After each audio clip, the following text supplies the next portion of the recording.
प्यारे बच्चों, गणित के लेक्चर में हम आपको एक्सरसाइज 8.2 का दूसरा सवाल बताएंगे। पहला सवाल कल बता चुके हैं, 3 सवाल आपको दिए गए थे। आशा करते हैं आप लगा लिए होंगे। देखिए तो दूसरा सवाल कह रहा सही विकल्प चुनिए और औचित्य भी दीजिए।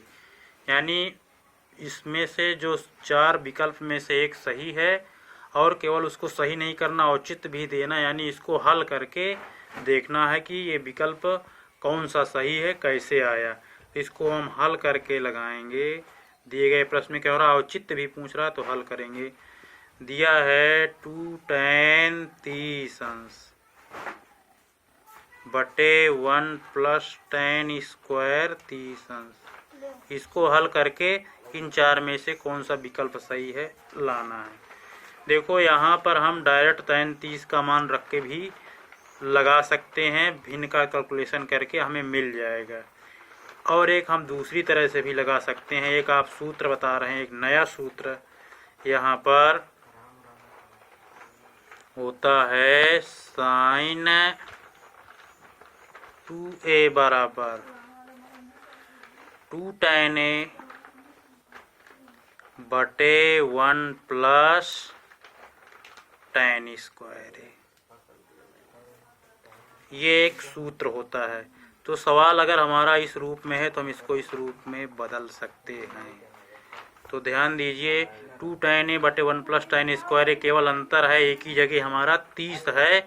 तो जब इस रूप में बदलेगा तो हो जाएगा हमारा a के स्थान पर 30 हो जाएगा।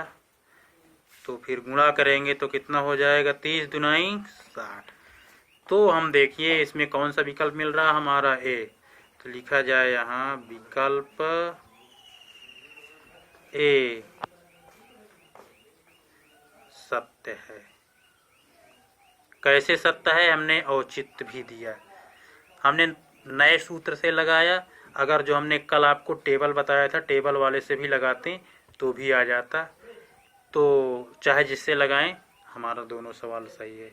अब इसमें हम बी नंबर देखते हैं। बी नंबर में कह रहा है sin 2a बराबर 2 sin a। तो कह रहा तब सत्य होगा, एक इसके बराबर होगा। तो ए का मान पूछ रहा है। अब इसमें हम विकल्प नहीं लिख रहे हैं, सीधे इसको हम हल कर रहे हैं। तो इसका हम फार्मूला लगा देंगे। पहले sin 2a का फार्मूला यहाँ अप्लाई कर देंगे। sin 2a का फार्मूला होता है 2 sin a × cos a। ये फार्मूला यहाँ अप्लाई कर दिया जाए sin 2a की जगह पर 2 sin a × cos a, और इधर 2 sin a उतार लेते हैं। तो दोनों तरफ जब हम भाग करेंगे तो 2 sin a खत्म हो जाएगा, केवल बचेगा यहाँ पर cos a, और इधर जब कट गया तो 1 आया। अब देखिए कैसे करेंगे। cos a बराबर देखेंगे कि एक cos के किस डिग्री का मान होता है, तो cos 0 अंश का मान 1 होता है। अब दोनों तरफ तुलना किए तो cos खत्म, a बराबर कितना आ गया, 0 अंश। a का मान 0 अंश आया। अब हम विकल्प में देखते हैं कि विकल्प कोई सही है कि नहीं। तो पहला ही विकल्प सही है। तो लिखेंगे विकल्प यानी पहला सत्य है। आइए अब सी नंबर देखते हैं। ए हो गया, बी। अब सी नंबर देखते हैं, यानी थर्ड नंबर। अच्छा, हमने इसको लगा दिया जो है, ये थर्ड नंबर ही है, ये ही सी नंबर है। पहले बता दिया, ये मान के चलिए बी नंबर यानी सेकेंड नंबर।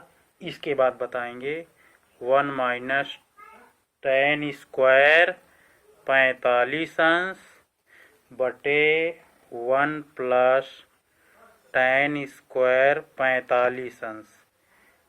इसका भी इसको हल करें। हम सूत्र से भी इसको हल कर सकते हैं। कौन सूत्र एक दिन बताए थे, cos 2a बराबर होता है 1 माइनस tan स्क्वायर a बटे 1 प्लस tan स्क्वायर a, ये होता है। तो इसकी यहाँ पर एक की जगह कितना है 45, तो जब इस रूप में बदलेंगे तो इसको हम लिख देंगे 2 गुणे 45, तो कितना हो जाएगा cos 90।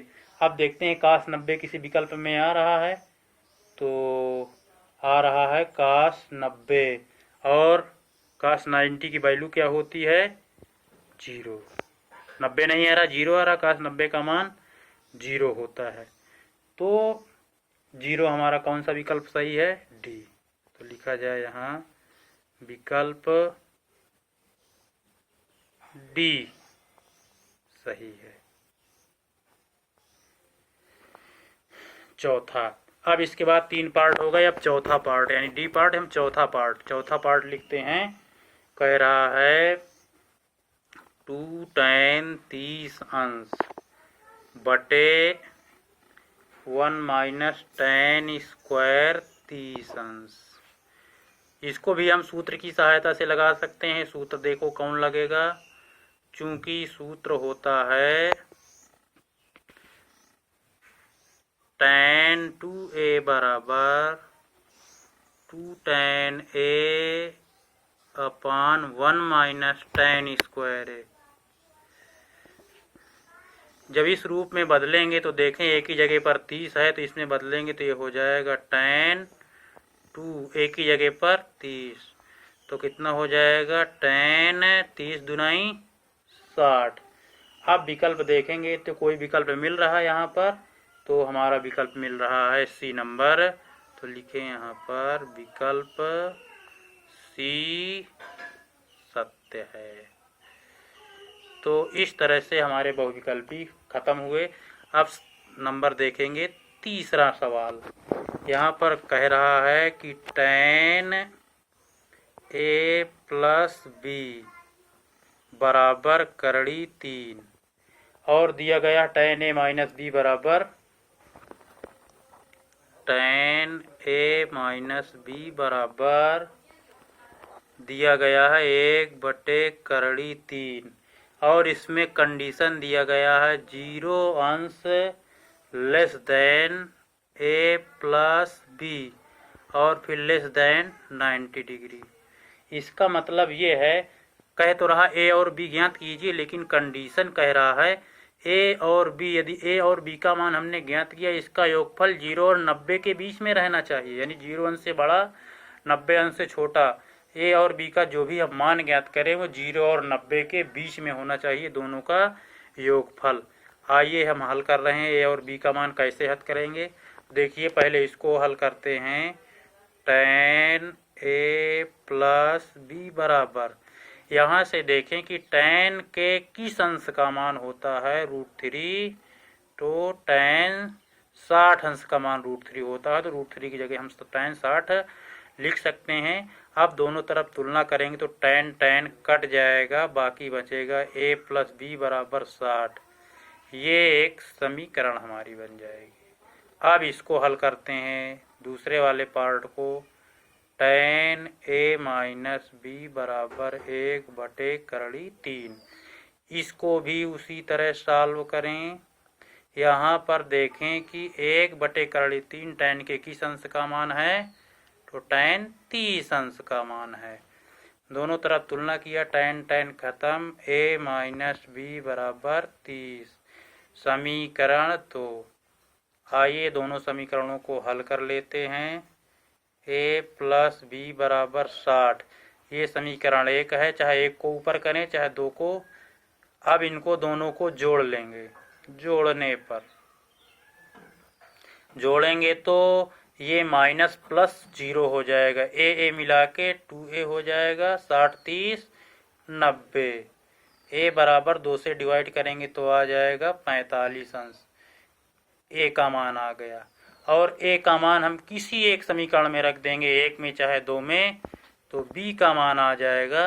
अगर हम समीकरण 1 में रख रहे हैं a की जगह पर 45, तो उधर पक्षांतर हो जाएगा, 60 से 45 घट जाएगा यानी 15 आ जाएगा। कैसे बी का मान ज्ञात होगा? समीकरण 1 या 2 में ए का मान रख देंगे, पक्षांतर करने पर बी का मान आ जाएगा। अब आइए जो कंडीशन दिया गया उसको चेक करते हैं, है कि नहीं इसके मध्य में। कह रहा है ए प्लस बी का योगफल 0 और 90 के बीच में होना चाहिए। 45 15 60, 60 0 और 90 के बीच में आ रहा है। इसका मतलब प्रश्न हमारा संतुष्ट हो रहा है, यही हमारा आंसर हो जाएगा।